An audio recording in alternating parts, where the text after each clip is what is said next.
ചർച്ച വേറെ, വിഭാഗീയത വേറെ. ചർച്ച വേണം എന്നാണ് പാർട്ടി നിലപാട്. ചർച്ച തീർച്ചയായിട്ടും വേണം. ചർച്ച വേണം, വിമർശനങ്ങളും വേണം. ചർച്ചയില്ലെങ്കിൽ, വിമർശനമില്ലെങ്കിൽ കമ്മ്യൂണിസ്റ്റ് പാർട്ടി തിരിച്ചു പോകും. താങ്കൾ ചർച്ച വിലക്കിയെന്നൊക്കെ ചില മാധ്യമങ്ങൾ അത് പച്ചക്കള്ളമാണല്ലോ. ചർച്ചയെ പ്രോത്സാഹിപ്പിച്ച സെക്രട്ടറിയാണ് ഞാൻ, ഇനിയും പ്രോത്സാഹിപ്പിക്കും. പക്ഷെ ചർച്ചയുടെ പേരിൽ വിഭാഗീയതയെ പ്രോത്സാഹിപ്പിക്കില്ല. വിഭാഗീയത വേറെ, ചർച്ച വേറെ. എല്ലാ സമ്മേളനങ്ങളിലും ഞങ്ങൾ തന്നെ പറഞ്ഞു ചർച്ചകൾ വേണം, വിമർശനങ്ങൾ വേണം, ഞങ്ങൾ പറഞ്ഞു. പക്ഷേ എല്ലാ ചർച്ചകളും വിമർശനങ്ങളും കമ്മ്യൂണിസ്റ്റ് പാർട്ടിയെ ശക്തിപ്പെടുത്താൻ വേണ്ടിയാണ്, ദുർബലപ്പെടുത്താൻ വേണ്ടിയല്ല. പാർട്ടിക്കകത്ത് ഐക്യം ഊട്ടിയുറപ്പിക്കാൻ വേണ്ടിയാണ്, അനൈക്യത്തിന് വിത്തുപോകാൻ വേണ്ടിയല്ല. ഇത് ഞങ്ങൾ പറഞ്ഞിരുന്നു. അത് പറയുക ഞങ്ങളുടെ കടമയാണ്, ഞങ്ങളുടെ രാഷ്ട്രീയ ബോധ്യമാണത്. പക്ഷെ ഒന്നുറപ്പാണ്, എല്ലാ സമ്മേളനങ്ങളും ഒരു കാര്യം തെളിഞ്ഞിരിക്കുന്നു.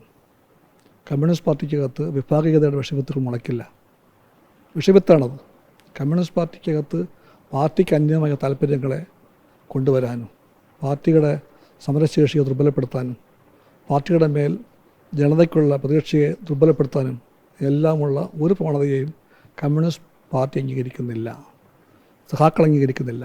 കേരളത്തിലെ സഖാക്കൾ കമ്മ്യൂണിസ്റ്റ് പാർട്ടിയെ കാണുന്നത് മുന്നോട്ട് പോകേണ്ട, ശുദ്ധിയുള്ള, സംശുദ്ധമായ, വൃത്തിയും എടുപ്പുമുള്ള പാർട്ടിയായിട്ട് മുന്നോട്ട് പോകാൻ. അതാണ് കമ്മ്യൂണിസ്റ്റ് പാർട്ടിയുടെ പാരമ്പര്യം.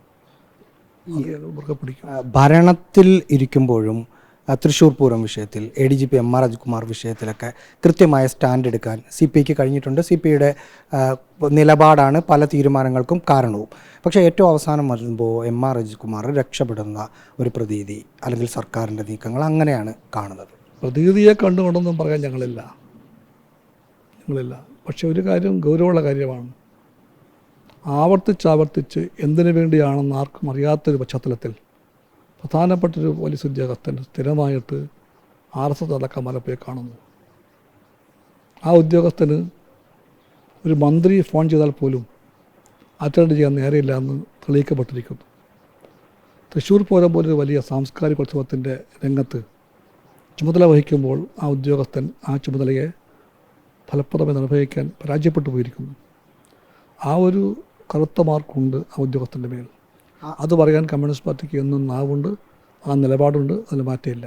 ഈ തൃശ്ശൂർ പൂരത്തിൻ്റെ കാര്യത്തിൽ റവന്യൂ മന്ത്രി K രാജൻ ഫോണിൽ വിളിച്ചിട്ടും എടുത്തിട്ടില്ല. അത് അദ്ദേഹത്തിൻ്റെ ഭാഗത്തുനിന്നുണ്ടായ ഒരു കുറ്റമായി മുൻ DGP ഷെയ്ഖ് ദർവേഷ് സാഹിബ് ഒരു റിപ്പോർട്ട് ആഭ്യന്തര വകുപ്പിനും മുഖ്യമന്ത്രിക്കും കൊടുത്തിട്ട് ആ റിപ്പോർട്ട് തിരിച്ചയക്കുകയാണ്. അതിന് പുറത്തൊരു നടപടിയെടുക്കാൻ ഈ സർക്കാരിന് കഴിയുന്നത്. അതേപ്പറ്റിയൊന്നും എനിക്കിപ്പോൾ പറയാൻ, ഞാൻ പറഞ്ഞു കഴിഞ്ഞിട്ടുണ്ട്. മന്ത്രി വിളിച്ചിട്ട് ഒരു ഫോൺ എടുക്കാനാകാത്ത ഉദ്യോഗസ്ഥൻ തീർച്ചയായിട്ടും കുറ്റവാളിയാണ്, വീഴ്ച വരുത്തിയ ആളാണ്. തൃശ്ശൂർ പൂരത്തിൻ്റെ നടത്തിപ്പിൽ വീഴ്ച വരുത്തിയ ഒരു ഉദ്യോഗസ്ഥന് അതിൻ്റേതായിട്ടുള്ള കറുത്ത പുള്ളി ഉണ്ടായിരിക്കും. അതെല്ലാം CPI നിലപാടാണ്. ആ നിലപാടിൽ വെള്ളം ചേർക്കില്ല. ഹാട്രിക് ഭരണത്തിലേക്ക് പോകാനുള്ള സാധ്യത എത്രത്തോളം CPI കാണുന്നു? പൂർണ്ണമായിട്ടും കാണുന്നു. ഉറപ്പായിട്ടും കമ്മ്യൂണിസ്റ്റ് പാർട്ടി വിശ്വസിക്കുന്നു ഈ LDF ഗവൺമെൻറ്റിൻ്റെ മൂന്നാം ഊഴമുണ്ടാകും. മൂന്നാം ഊഴം വേണമെന്ന് ജനങ്ങൾ ആഗ്രഹിക്കുന്നു. അതിനുള്ള എല്ലാ സാധ്യതകളും കാണുന്നുണ്ട് കേരളത്തിൽ.